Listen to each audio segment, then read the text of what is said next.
एकात्म मानववाद के नियम को पूरे भारतवर्ष में हर गांव तक इसका प्रचार करने वाले, इसके प्रणेता, इसके प्रेरक स्वर्गीय पंडित दीनदयाल उपाध्याय जी की आज जयंती के उपलक्ष्य में करोड़ों करोड़ भारतवासी स्वर्गीय पंडित दीनदयाल उपाध्याय जी को अपनी श्रद्धांजलि भेंट कर रहे हैं। पंडित दीनदयाल उपाध्याय जी भारत देश के एक बहुत ही माने जाने बुद्धिजीवी, थिंक टैंक, लेखक थे। वो संघ के प्रचारक थे और भारतीय जनसंघ के संस्थापक थे। उन्होंने एकात्म मानववाद, इंटीग्रल ह्यूमनिज्म के विषय को भारत के कोने कोने तक पहुंचाया। पंडित दीनदयाल उपाध्याय जी कहते थे, समाज के पंक्ति में अंतिम पायदान पर खड़े व्यक्ति की मदद होनी चाहिए। गरीबों, पिछड़ों, वंचितों, दलितों, समाज के हर वर्ग की चिंता करने वाले पंडित दीनदयाल उपाध्याय जी एक बहुत ही प्रखर राष्ट्रवादी नेता थे। सर लिंक है, उनको बर्खास्त किया गया है, लेकिन अपोजिशन ये कह रही है कि नेशनल कॉन्फ्रेंस और पीडीपी ये कह रही है कि हरास किया जा रहा है। आप क्या मानते हैं कि ये जस्टिफाई है? क्योंकि वो कहते हैं कि पहले उनको मौका तो देना चाहिए था। देखिए, दहशत गर्दों के साथ जिसके भी लिंक हो, चाहे वो सरकारी मुलाजिम हो या फिर वो कोई अन्य व्यक्ति हो, अगर आम कहीं कोई OGW पाया जाता है, आतंकवादियों का मददगार, दहशतगर्दों का कोई हमदर्द, आम नागरिक जो सरकारी मुलाजिम नहीं है वो पाया जाता है तो उसके खिलाफ कार्रवाई होती है।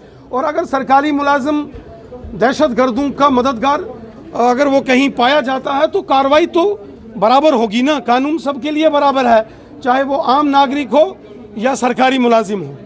जो देश के खिलाफ गद्दारी करेगा, जो देश के खिलाफ षड्यंत्र करेगा, कानून उसके खिलाफ कार्रवाई करेगा। दहशतगर्दों ने जम्मू कश्मीर को बर्बाद किया है।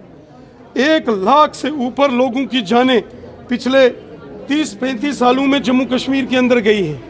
कश्मीरी पंडितों को कश्मीर घाटी से दहशतगर्दों ने बंदूक की नोक पर निकाला। दहशतगर्दों ने कश्मीर घाटी के अंदर बम, बंदूक, पिस्तौल, गोलियां चलाकर वहां के लोगों को कत्ल किया। और आतंकवादियों के, दहशतगर्दों के हमदर्दों को तो कोई नहीं बख्शेगा।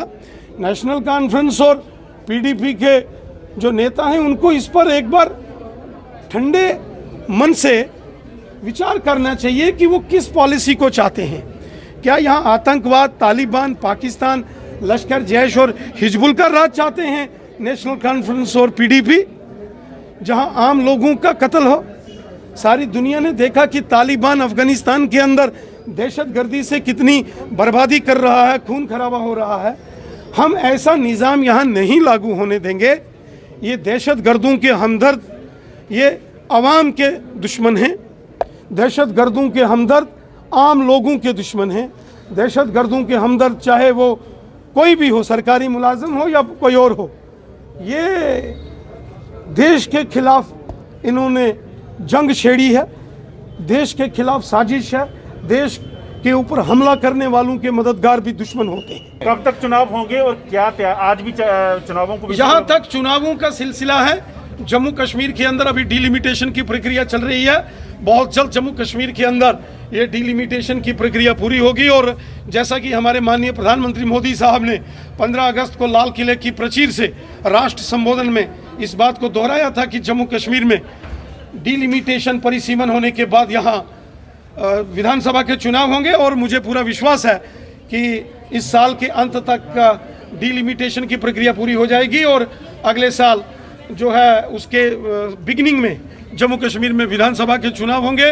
भारतीय जनता पार्टी पूरे तरीके से जम्मू कश्मीर में विधानसभा चुनावों के लिए हम तैयार हैं और हमें विश्वास है जिस प्रकार से मोदी सरकार ने, भारतीय जनता पार्टी की सरकार ने जम्मू कश्मीर के हर जनमानस की भलाई का काम किया है, जनता को जो लाभ मोदी साहब ने पहुंचाया है उसका लाभ आगामी चुनावों में होगा।